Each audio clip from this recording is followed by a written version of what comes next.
Em dezembro de 1951, foi lançada a primeira novela da televisão brasileira, com exibição ao vivo, em preto e branco e apenas 2 capítulos por semana.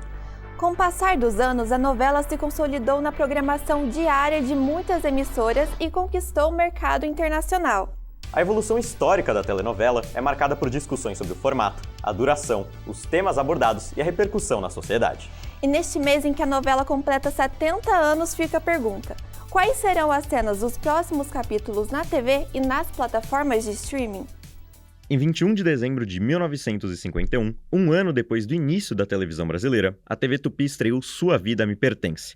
Há 70 anos, foi lançada a primeira telenovela do país. Ela era bem diferente do formato que a gente conhece hoje. Tinha apenas 15 capítulos exibidos ao vivo 2 vezes por semana. As histórias da época eram adaptadas da radionovela e importadas de outros países, como Cuba e Argentina.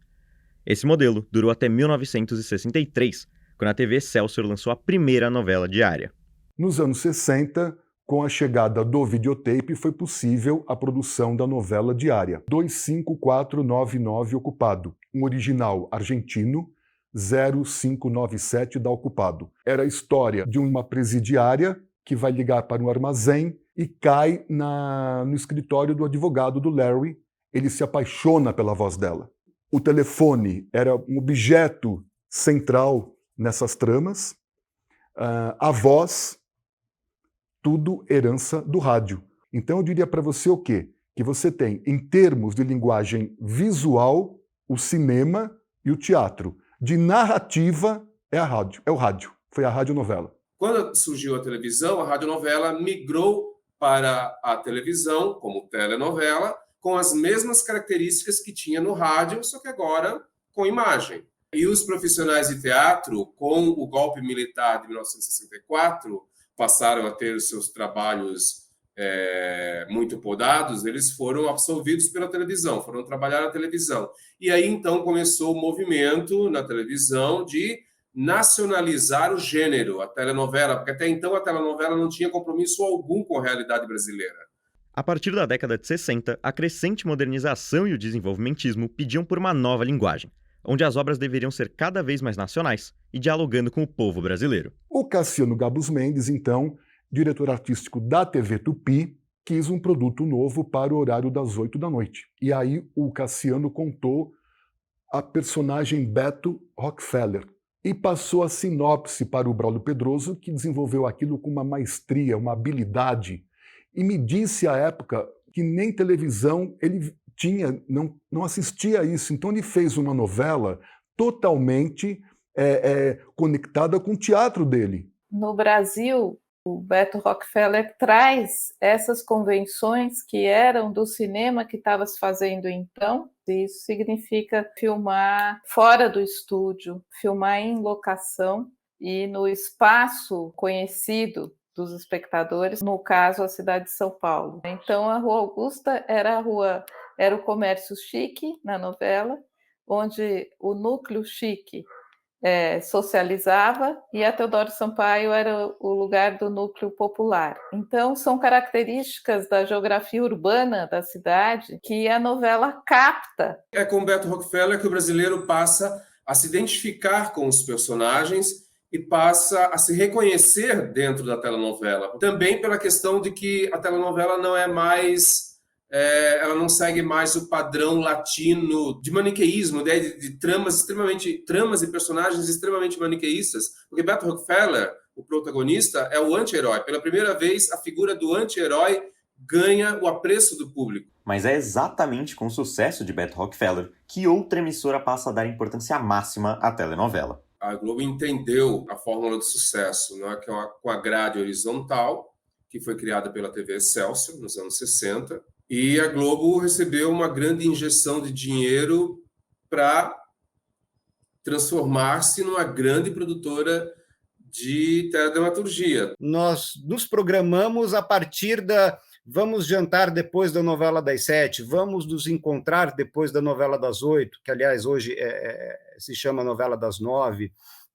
Isso se tornou parte integrante da cultura brasileira. Então, essa constância de você termina uma novela, tem outra imediatamente em seguida, é um projeto que, infelizmente, nenhuma outra emissora conseguiu conseguiu manter. A Record resolveu investir em musicais. A TV Tupi começa um desmantelamento com a morte do Assis Chateaubriand. Mas a Globo era a empresa que estava se iniciando naquele momento. Eu acho que a inteligência de Roberto Marinho foi ter delegado a Globo ao Walter Clark e ao Boni. Eles foram organizando de tal maneira a empresa. Eu me recordo assim de tudo que era mais moderno estava na Globo. Ou seja, a Globo, na verdade, foi aquilo que pretendia ter sido a TV Excelsior, se o Simons não tivesse se chocado com o governo militar, bem dito. A Globo, de certa maneira, encarnou essa modernidade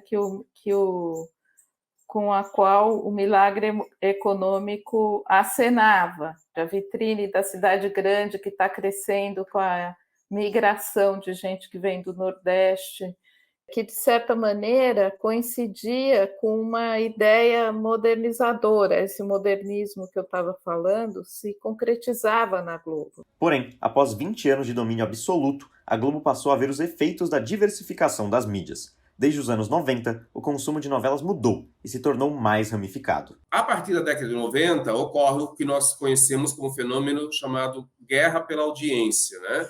Que é quando as emissoras realmente começam a se movimentar para tentar bater de frente com a Globo mesmo. Claro, teve assim o maior choque que eu vi na história da Globo foi com Pantanal, sem dúvida alguma. Teve os imigrantes mexeram um pouco, a Beija também mexeu um pouco, mas Pantanal foi assim, sem dúvida alguma, foi um soco. Pronto, aí se balançou tudo. Fala a língua das plantas, dos bichos, gente que sabe o caminho das águas, das terras do céu.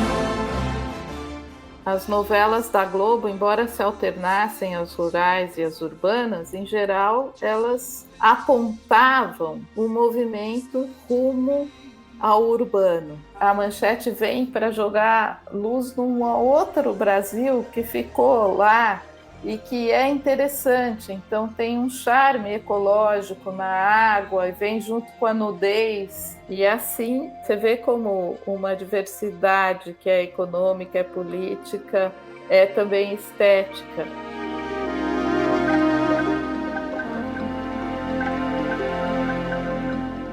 O Brasil havia criado uma identidade com a sua novela, uma sistematização, a produção, o texto, o valor social inserido na telenovela. Foi a época de ouro da telenovela. A meu ver, assim, se encerra com Avenida Brasil e Cheias de Charme, 2012.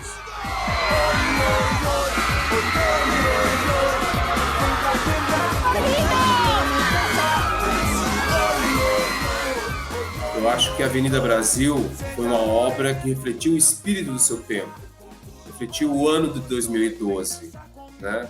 E nós nunca fomos tão felizes como em 2012. As telas, elas fazem parte da vida da gente. Frequentemente fala assim, o pessoal tá achando que, o pessoal gostaria que, o pessoal é essa torcida. O Silvio de Abreu fala que novela é torcida. Nesses 70 anos de telenovela no Brasil, muita coisa mudou. Mas é agora, em 2021, que o formato passa por uma de suas maiores transformações.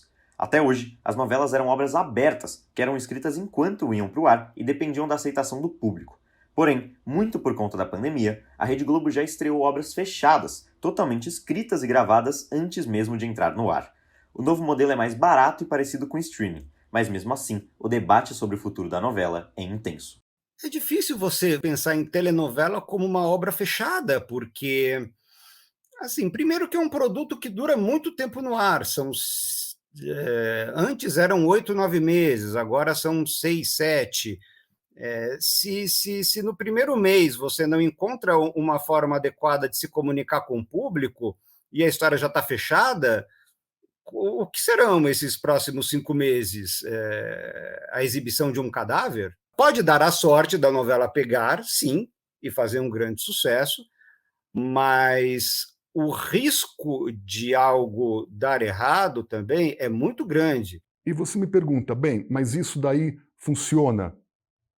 Eu acho que nessa nova era, sim, porque o streaming está aí para provar isso, você tem séries de 2, 3 temporadas maravilhosas que as pessoas assistem aquilo, se envolvem com aqueles atores que muitas vezes, ou na maioria das vezes, talvez não saiba nem o nome. Agora, você pega novela capítulo 1, 2, 3, 40, 60, 70. Quem que vê isso hoje, eu te pergunto? A nossa estranheza diante do streaming é um pouco a estranheza que todos os profissionais das radionovelas nas décadas de 50 e 60 tiveram com o surgimento da televisão.